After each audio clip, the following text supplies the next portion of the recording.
بسم اللہ الرحمن الرحیم۔ جو بھی عقیدہ ہے آپ کا، اس کی تاثیر عمل میں ظاہر ہونی چاہیے۔ توحید کا عقیدہ ہے تو اس کی تاثیر عمل میں ظاہر ہونی چاہیے۔ نبوت کا عقیدہ ہے، اس کی تاثیر عمل میں ظاہر ہونی چاہیے۔ توحید کے عقیدے کی کیا تاثیر ظاہر ہونی چاہیے عمل میں؟ بالکل کلاس کے انداز میں ہو تو میں پوچھنے بھی لگوں گا کہ آپ بتائیے اور آپ بتائیے، شاید آپ حضرات پسند نہ کریں۔ توحید کمالات وجود کے اس نقطۂ کمال کا نام ہے جہاں تمام صفات عالیہ، تمام نعوت کمالیہ متحد ہو کر ایک حقیقت بسیطہ میں تبدیل ہو جاتے ہیں۔ تو توحید کے آثار بھی جو زندگی میں ظاہر ہوتے ہیں، وہ آثار بھی گوناگوں ہیں، بہت ہیں، ہزاروں، لاکھوں، کروڑوں آثار ہیں صرف عقیدہ توحید کے۔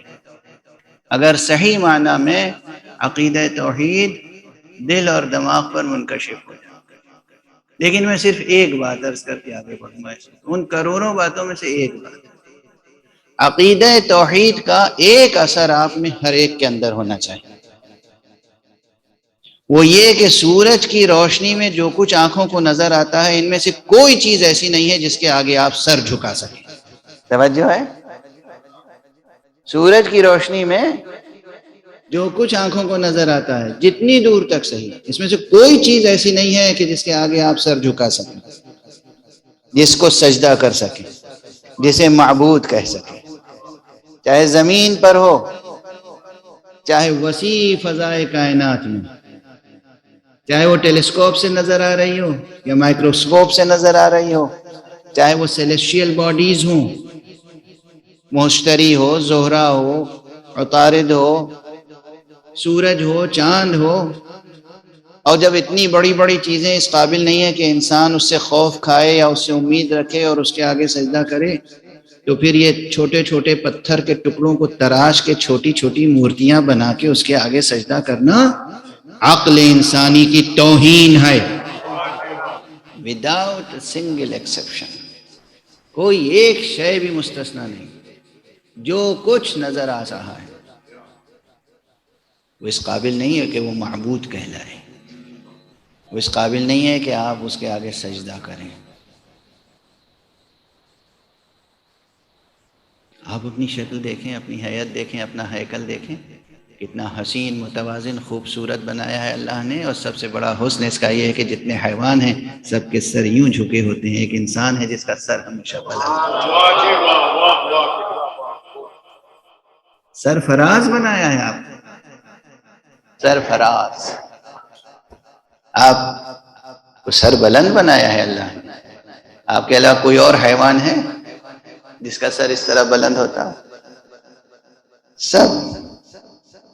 سب کے سر جھکے ہوئے زمین کی طرف۔ آپ کو سرفراز بنایا ہے، اور آپ کا وجود ایسا رکھا ہے کہ آپ کے پاؤں کے نیچے تو زمین ہے، روکنے کے لیے کہ اب اس سے زیادہ نیچے نہ جائے۔ سر کے اوپر اتنا بلند آسمان ہے کہ گویا اشارہ ہے جتنا اٹھ سکتے ہو اٹھو، جتنا بلند ہو سکتے ہو، جتنی پرواز کر سکتے ہو کرو، تم صاحب معراج کی امت ہو، علی کے کلمہ کو۔ سمجھ رہے ہیں آپ؟ عقیدہ توحید کا کیا جلوہ ہونا چاہیے آپ کی زندگی میں؟ کروڑوں، میں نے کہا کروڑوں آثار عقیدہ توحید ہیں، لیکن ایک چیز کا صرف ذکر کر رہا ہوں، اور یہ خود ایک چیز کتنی عظیم ہے۔ خبردار جو کسی کے آگے سر جھکایا، خبردار، چاہے وہ پتھر ہو، چاہے جانور ہو، چاہے درخت ہو، چاہے آپ کے جیسے انسان ہو، چاہے وہ 3 پیس سوٹ میں ہو، چاہے وہ سر کے اوپر کچھ لپیٹے ہوئے ہوں، وہ لپیٹے ہوئے میں، چاہے وہ عمامہ سر پہ ہو، چاہے وہ سعودی عرب کی عقال ہو، اور کیا ہے پردہ کس بات کا ہے؟ چاہے وہ پریسیڈنٹ بش ہوں، چاہے پریسیڈنٹ ٹرمپ ہوں، چاہے وہ پریسیڈنٹ جو بائیڈن ہوں، چاہے وہ اسرائیل ہو، امریکہ ہو، چین ہو، جاپان ہو، یا مملکت سعودی عربیہ کے سربراہ ہوں، یا یو اے ای کے سربراہ ہوں، کہیں کا کوئی سربراہ ہو، کوئی ان میں سے اس قابل نہیں کہ ان کے آگے سر جھکائیں آپ۔ نہ سر جھکے، نہ دل جھکے، نہ نظر جھکے۔ اہل توحید مجاہدہ کرتے ہیں، جہاد، مشکلوں کا سامنا کرتے ہیں۔ پریشانیاں تو آ سکتی ہیں ان کی زندگی میں، پشیمانیاں نہیں آ سکتی۔ یہ شعر غالباً میں نے اس سے پہلے ایک مجلس میں اور سنایا تھا، آپ کو بھی سنا دیتا ہوں۔ البتہ اس شعر میں مجلس عزا کی مناسبت سے جو بات کہی گئی ہے وہ پہنچتی ہے بات توحید ہی تک۔ ہمارے ہندوستان میں ایک قصبہ ہے، شہر ہے چھوٹا سا، سرسی۔ ویسے جغرافیائی اعتبار سے تو چھوٹا سا ہے، لیکن معنوی اعتبار سے بہت بڑا ہے۔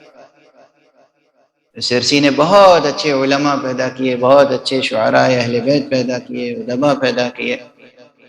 تو وہاں کے کسی شاعر کا یہ شعر ہے کہ حسین ابن علی کے چاہنے والوں کو دنیا میں، حسین ابن علی کے چاہنے والوں کو دنیا میں پریشانی تو ہوتی ہے، پشیمانی نہیں ہوتی، پشیمانی نہیں ہوتی۔ اب اسی بات پہ آپ کے ذوق کو دیکھتے ہوئے مجھے ایک شعر اور یاد آ گیا، اور وہ جناب مولانا وفا ملک پوری صاحب کا شعر ہے۔ اعلی اللہ مقامہ، پروردگار ان کے درجات کو بلند فرمائے۔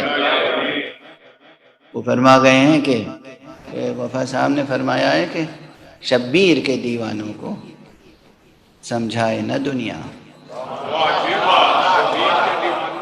شبیر کے دیوانوں کو سمجھائے نہ دنیا، یہ خوب سمجھ بوجھ کے دیوانہ ہوئے ہیں۔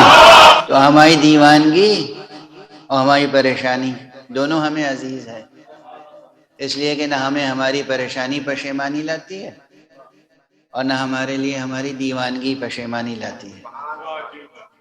سب کچھ ہے مگر پشیمانی نہیں ہے۔ کیوں پشیمانی نہیں ہے؟ بات اللہ کی ہو رہی تھی، حسین آ گئے درمیان میں۔ یہی تو حسین کا حسن ہے جو میں عرض کر رہا تھا۔ کیا عرض کر رہا تھا؟ کہ اس سورج کی روشنی میں جو کچھ نظر آتا ہے کسی کے سامنے سر نہ جھکے۔ اس سر نہ جھکنے کا نام انکار بیعت ہے۔ اسی سر نہ جھکنے کا نام انکار بیعت ہے، یعنی براہ راست انکار بیعت کا تعلق نہ کسی سیاسی نظریے سے تھا، نہ کسی خاندان پرستی کے نظریے سے تھا۔ آقا حضرت ابو عبداللہ الحسین علیہ السلام کا انکار